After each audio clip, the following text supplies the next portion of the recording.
to all the dispossessed youth of Africa, for perpetuation of communion with ancestral spirits through the fight for African freedom, and in the firm faith that the dead, the living, and the unborn will unite to build the destroyed shrines. Selah. Hello and welcome, beloveds, to another episode of Wake Up Africa. My name is Dr. Mumbi Saraki. How you doing? How's everything going? I really do pray that you are well in all your ways and that you're moving into living life truly on your own terms. It's literally not the crack of dawn, but it's around 6 a.m. here. I'm on a small island called Lamu, living my best life, as they would say, but really taking a mental health break. Remember, beloveds, I told you we are in a mental marathon, a mental warfare, a mental breaking down and reconstruction. That's the season we're in. It's nothing about what's happening physically. So it's really important to do those mental health checks on yourself. Make sure that you are survive. As I told you, beloveds, only the fittest of the fittest of the fittest of the fittest mentally shall make it. Everybody else it's already falling by the wayside. So if you're one of those who has reached this far, then just make sure that you give yourself a break, beloveds, because then you'll realize it's all never that serious. Like, there's so much more in your control than you're aware of. You know, there's been so many, I love the debates that have come out from my show that I did, talking about how Jesus never existed. There's so much. Please check out the show. Check out the comments as well. I appreciate, love you guys so much for everyone who brought in their research, who confirmed what I was saying. I love it. It has really helped a lot of people to kind of break free from that part of the religious psychosis.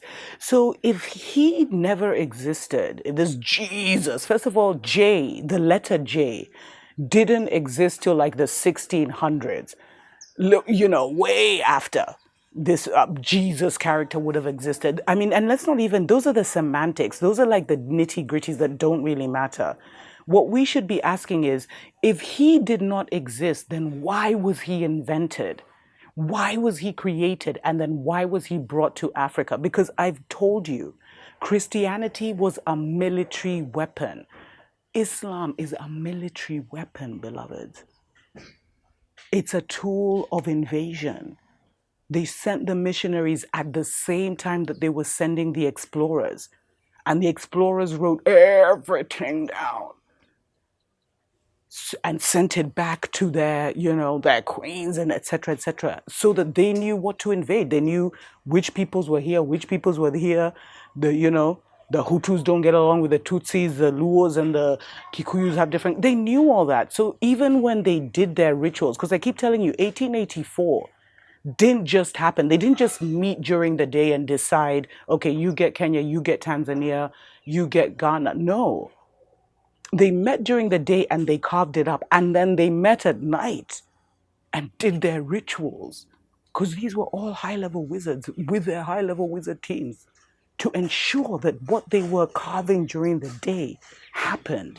Because we live in a spiritual and occult world, beloved. Everything is coming from the invisible. And so if you're not tapped into the invisible, or if they have messed up with your invisible, then they are totally ruling and reigning and controlling you. So why invent the character of Jesus? It's so that they could create this world, beloveds. It's so that they could create this world. You see, the creator, if you even want to think of the creator, the great source, the one who created this nature, because I keep telling you, nature is God. He doesn't need validation. She doesn't need all of this worship. And she put that creator thing in you. And it's much deeper than that. So even now, I'm talking about this on such a basic level. But basically, beloveds, the character of Jesus was created to enslave you and to make you okay with your slavery. It was done to create a concept of a Mzungu God in you, and only the Mzungu God in you, and take away your own spirituality. So that when you saw the Mzungu killing, stealing, and destroying, you literally would not react.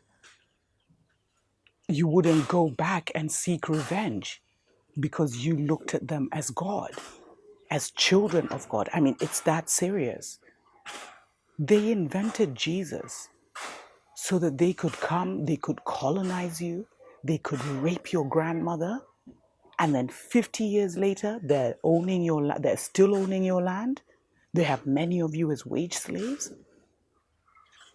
They're marrying you after what they did to your grandmother. They're mingling. They're comfortable. It was done to give them access. Jesus was created to give them access because they needed spiritual access first before they could penetrate physically.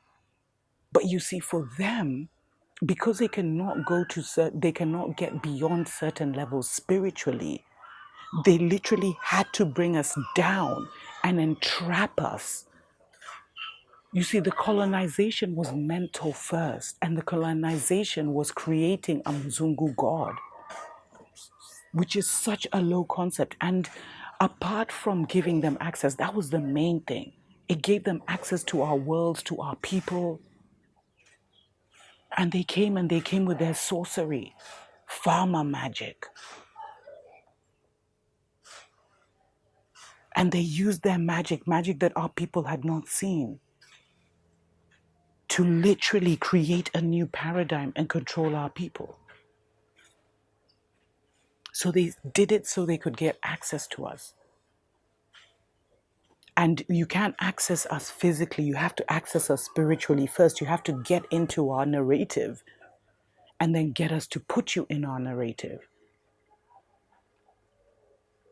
And they did it to always have us in this duality, in this love-hate situation with them, where we know they've done all these terrible things to us, but they've taught us to turn the other cheek when someone does you wrong, which is not a concept that is. They got us living like they got us out of our power, because the other thing they did, beloveds, was to shut down our power. And that is probably the most damaging thing, because their concept makes us powerless and it puts us at the bottom of the barrel. Let's take a short break. We'll be right back. Wake up, wake up, wake up, wake up, wake up, wake up, wake up.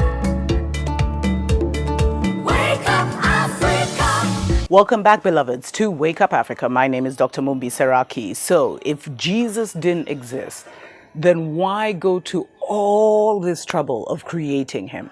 And there are many reasons. First of all, for their own people, they had to create, because they saw that the melanated beings who ruled and reigned on this planet and were doing magnificent things, they had a deep spiritual culture.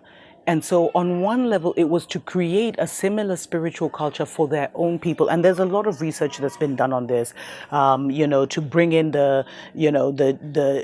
was it Jewish or Christian concept and merge them with the pagan holidays, to kind of order their own society. They were literally creating our own world, their own world. Our world was already created. So they invaded it. They created this Jesus character to invade us, to be able to dominate us, because everything happens spiritually and mentally first before it even has any kind of physical manifestation. So that was the first reason. But the other reason, beloveds, was to take us out of ourselves, which has been the most damaging thing that has been done. Because you were created by a creator, by an energy, by a source that gave you that created you in their image. There's a lot of truths in the scriptures, beloveds. A lot of it is our own text. And there is a lot of secrets that you were created in the image of the creator that created you, which means that you are a creator as well. Which means that you must create, you must use, you were created to create, basically. You weren't created to participate. You weren't created to observe. You weren't created to just, live someone else's reality. You were created to create, beloveds. But the Babylon system has created many slaves, and their slave race is basically done to run their world. That's not why you were created. You were created to create your own reality, your own experience, your own thought process, your own spirituality, and expand the mind that you've been given to see how high you can go and what you, as a unique spark of creation, can contribute to reality. I should actually do a whole show on that. Let me just stop on that. So, with this Jesus character, they made you give your creative power and take your power as a creator and hand it over, beloveds, to them. Hand it over to this concept that has literally become like a principality, like an energy in the sky.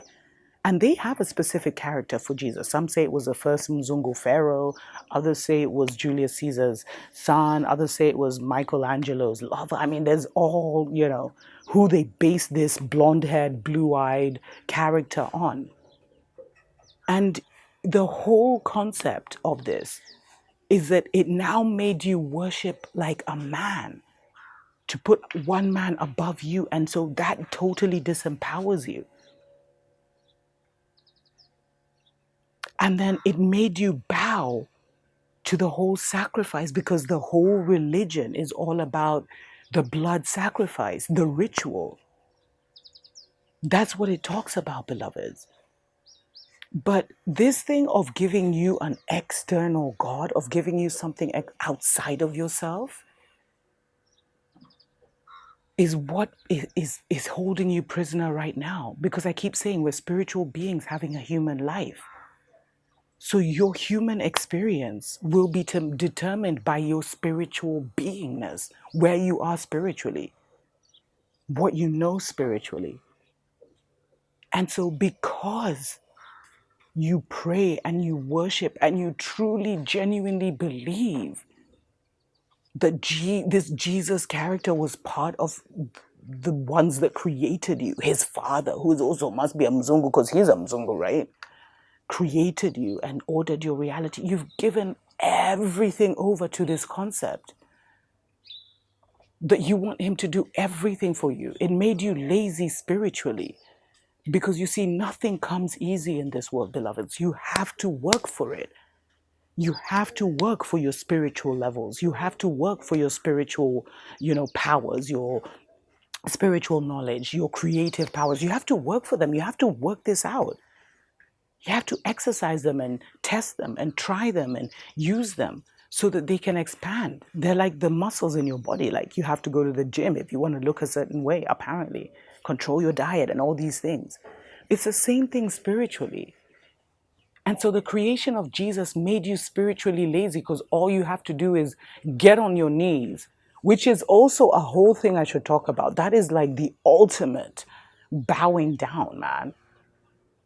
But all you have to do is get on your knees and say, oh God, remove me from this situation. You don't even have to contemplate your role in it, the kind of karma you're creating for yourself and future generations. You don't have to look at, nothing like what you can do for yourself. You just have to say, God, take me out of this. God, give me this. God, Jesus, give me that. That's not how it works, beloveds. That is absolutely not how it works. All favor, all keys, all knowledge come through people and through nature and through your own inner standing. So it's work. That's the real work of this life. The real work of this life is not going and doing something materially. The real work of this life is exercising yourself spiritually and seeing it manifest physically. That's what they took from us, where we could literally create our worlds and see wonderful things happen. I'm telling you, there are masters out there. You see that thing where they say if you have the faith of a mustard seed, you can command a hill, a mountain to go into the ocean, or whatever that phrase is, and it will move. There are people operating in that power. That's why this paradise exists, so that you can interact. It's not commanding nature, but it's interacting with nature. But by inventing this Jesus character, they took that magic from you. They took your creative power away from you. Then they made you feel guilty. They demonized it. And all of it was to try and make a God race, and a God race simply means a creator race, into a slave race. And that's what's happened because they're not creators themselves. So they have to use their vampiristic spirit of taking the creative power of others to create this entire reality. And you see, they've done so much with the grooming, with the indoctrination, because they beat and rape and put this in you with fear, that it's so hard for so many people to even see it. There's a veil over people's eyes. And that's one of the reasons why they invented this Jesus character. He's part of an entire complex mental colonization game plan or strategy. And if you look at the way people are reasoning at such a time as this, when it's so critical, you can see that it's working perfectly. Jesus was invented to take your power away, to take your godness, your God gene away, and make you a mere slave who follows orders. Tuko pamoja.